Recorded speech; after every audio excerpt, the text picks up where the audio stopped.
Canto 16. Summary.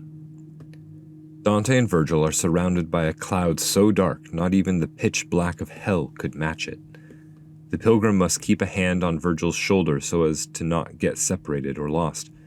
A few moments into the smoke, however, they hear the words of the Agnus Dei chanted together in unison by the souls who are being purged here. When Dante asks Virgil about the singing, a voice responds out of the darkness, but not that of the Roman poet. It is the voice of Marco the Lombard. After some talk and the customary request for prayer by Marco, Dante asks him whether human action is the consequence of human will or of planetary influence. Marco, a little pugnaciously, responds with a rebuke for all who would seek to shift blame to the heavens above. He goes on to explain the nature of the will and how it is essentially, though not entirely, free from external forces or influences within the created cosmos. The cause of an evil will, therefore, is the self. The will is bent by first being deceived into loving a lesser good, believing it can satisfy as equally as the supreme good, that is, God himself. Marco argues that the vulnerable love can and must be constrained by laws. Unfortunately, no one listens to the law because the shepherds who have been given the authority to enforce them can chew the cud, they can understand the law, but their hoof is not split. They cannot make proper distinctions in the law's application. Instead, the shepherds themselves are bent by disordered loves, whence their wills are evil as well. It is Marco's opinion, therefore, that the world is so full of evil not primarily because our natures are corrupt, but because the world's shepherds and governors themselves are corrupt and so lead the world astray. This applies, Marco insinuates, to the leaders both of the civic realm and of the sacred realm. Popes and emperors both have grasped after lesser goods, and in doing so done great harm to the people under their charge. This has become especially egregious of late, in Dante's time, since the Church of Rome, fusing in herself two powers, that is, taking to herself both ecclesial and political power, has done great damage to Christendom.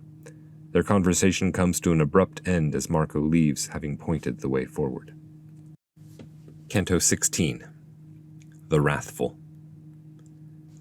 The pitch black of hell, or of a night stripped of every planet beneath the blank sky, darkened as much as it can be by clouds, made not so heavy a veil to my eyes as that cloud of smoke that engulfed us there, nor of a hide so harsh to feel so that it suffered not my eyes to stay open.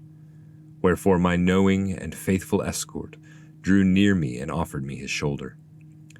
Just as the blind man goes behind his guide in order not to get lost or collide with things that might hurt or even kill him, so was I going through that harsh, foul air, listening to my leader only say, "See to it you are not cut off from me."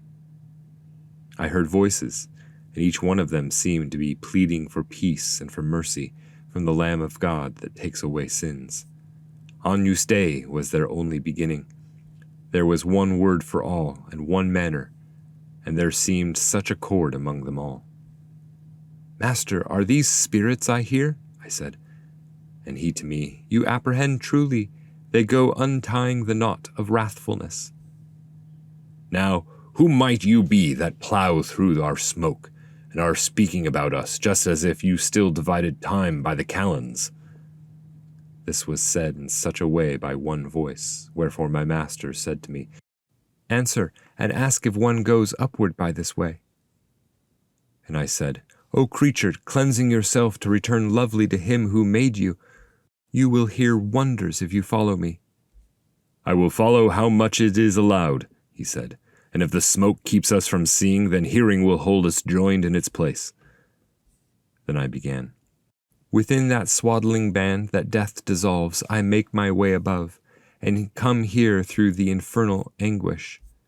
And if God has so bound me in his grace that he wills I see his court by a mode wholly outside of the modern usage, hide not from me who you were before death, but tell me, and tell me if I go well to the pass, your words will be our escorts." "I was a Lombard, and was called Marco. I knew the world, and I loved that valor at which each one now relaxes his bow. To climb up above, keep on going straight." So he answered and added, "I pray you, Pray for me when you are there up above. And I, by faith I bind myself to you to do what you ask of me, but I will burst with a doubt if I am not freed of it. First it was single, now it has doubled from your statement, which makes certain to me here and elsewhere that which I join to it. The world is clearly wholly deserted of every virtue, as you said to me, pregnant and covered over with malice. But I pray you point me to the cause that I might see it and show it to others, for one blames the heavens, one things of earth. First he groaned a deep sigh, pressing sorrow into an "oh," and then began, "Brother, the world is blind, and well you come from it. All of you living ones lay every cause on the heavens only, just as if all things of necessity were moved with them. If it were so, free will would be destroyed in you, and it would no longer be just to take joy in good or grieve the evil. The heavens initiate your movements. I do not say all, but suppose I did. Light is given to know good and evil, and free will, which, if it endures the strain of its first skirmishes with the heavens, will then overcome all, if well nourished.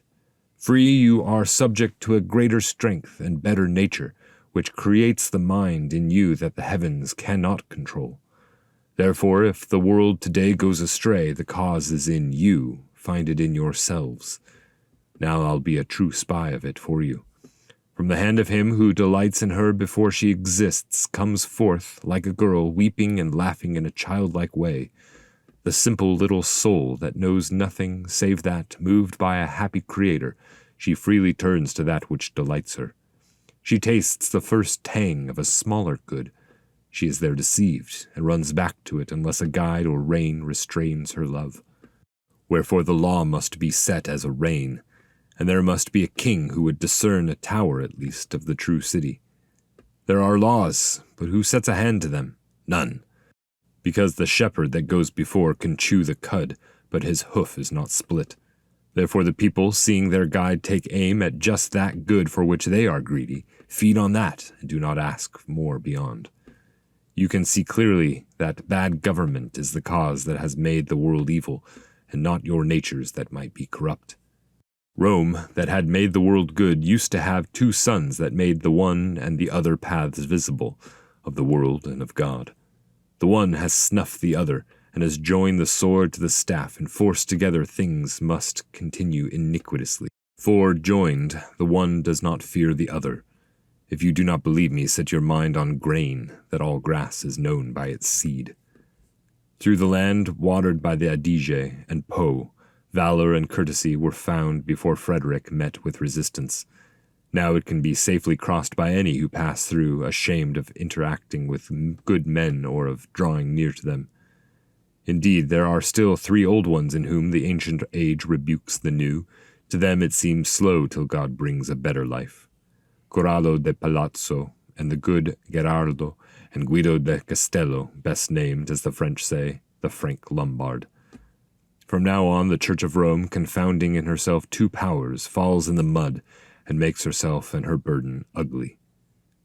"Oh, my Marco," I said, "you argue well, and now I see why the sons of Levi were exempted from the inheritance. But which Gerardo did you say remains as an example for the extinguished people in reproach of the savage age?" "Either your speech deceives me or tests me," he answered. "For speaking Tuscan to me, it seems you knew nothing of the good man. By no other surname did I know him, unless it be from his daughter Gaia. God be with you. No more can I follow. You see the dawning that shines through the smoke, whitened already, and I must depart, the angel is there, before he sees me." So he returned, averse to hear me more.